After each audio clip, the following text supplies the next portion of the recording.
To the court now, the NeoBlack Movement of Africa has instituted a ₦1 billion lawsuit against Linda Ikeji, an online publisher, for defamation and libel at the Delta State High Court, Effurun. The judge adjourned the case to May 13 for trial as the accused failed to present counsel for the hearing. Ikeji has details. On the 7th of November 2019, popular online publisher Linda Ikeji posted a material against the NeoBlack movement, which the group considered as defamatory, maligning, and damaging to their reputation on her page. The organization tried several times to make her retract the story and tender an apology, but she refused. Now, the group is suing her at the Delta State High Court in Effurun. At the pre-trial, Linda Ikeji did not appear in court or presented a defense counsel. This case it will be an eye-opener to all online bloggers who do not verify their information before they go on to post materials that are unverifiable on the internet.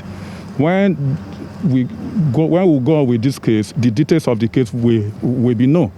And she has been served the defense on the statement of claim and other originating processes on the 1st of February 2022. The time for her to file her defense has long expired.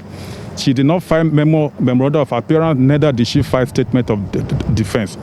Today, the case came up for trial. She did not come to court, neither was she represented by legal practitioners. A sum of ₦1 billion as damages for the said libelous publication. Also, an order directing her to stop further publication of the said material and tender apology in her Linda Ikeji blog and 2 other widely publicized newspapers in Nigeria. Her absence forced the judge to adjourn the case until the 13th of May with the hope that Linda Ikeji would be present to defend her defamatory case against her.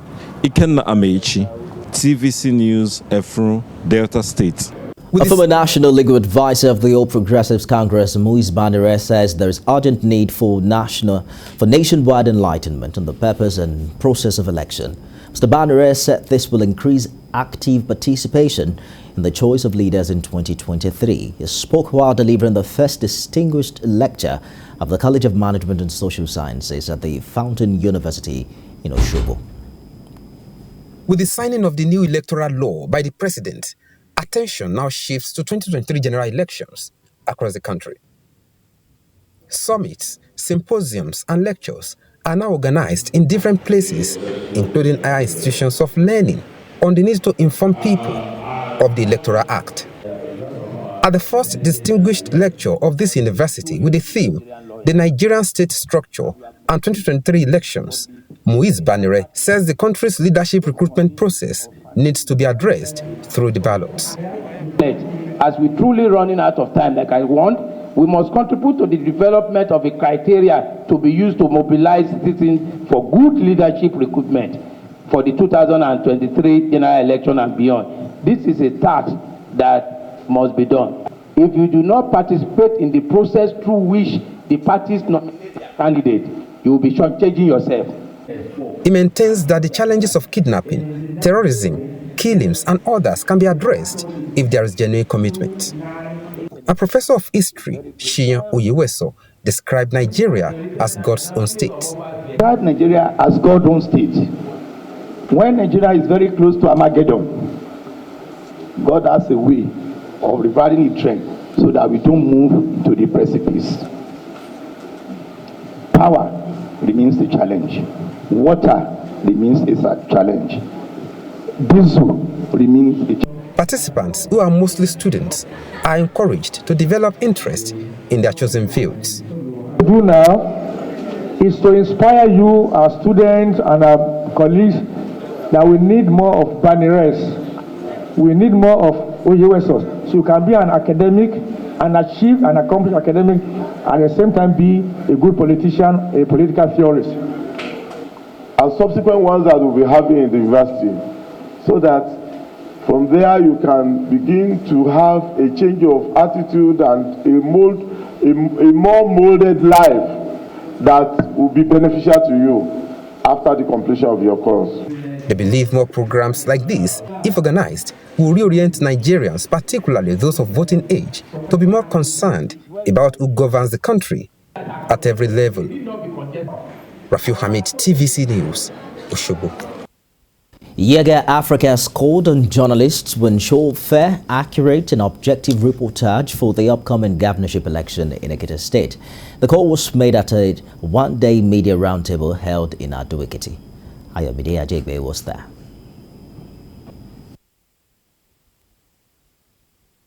The meeting, led by Yaga Africa's Watch and the Vote board member, had journalists from across the states converging to chart the course to build citizens' confidence by providing credible information about the electoral process. We want to ensure votes count by detecting and deterring fraud and manipulation during the conduct of the elections and collation of results. We want to build citizens' confidence in the electoral process. According to Yaga, there is a need to consolidate democracy, and that cannot be attained in isolation of the media, whose watchdog role in society remains fundamental. The PVT, as the parallel vote tabulation, which is our own method of election observation, is able to detect fraud.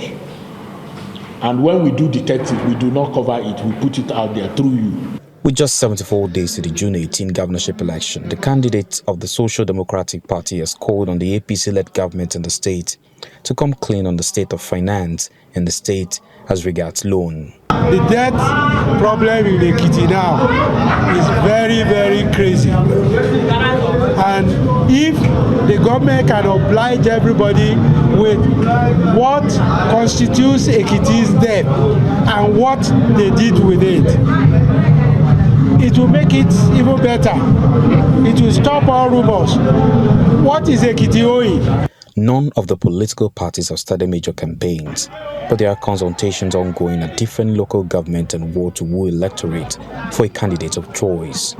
Our party, our people, they only rant on the internet. They go to Instagram, they go to Facebook, they go to TikTok and all. But the actual people that vote, they don't contact them. So we want to deviate from that and start reaching out to voters. So that is more reason why we're having this meeting, to talk to our people that, okay, they should go to the lowest of the BRS people in society, talk to them, because we notice that people that vote are actually at the local level, because politics is local. There are 2,445 polling units in Ekiti State, and 541 indigent observers will be trained by Yaga Africa, with information on the electoral process provided from time to time. Ayomide Ajegbe, TVC News, Ado-Ekiti.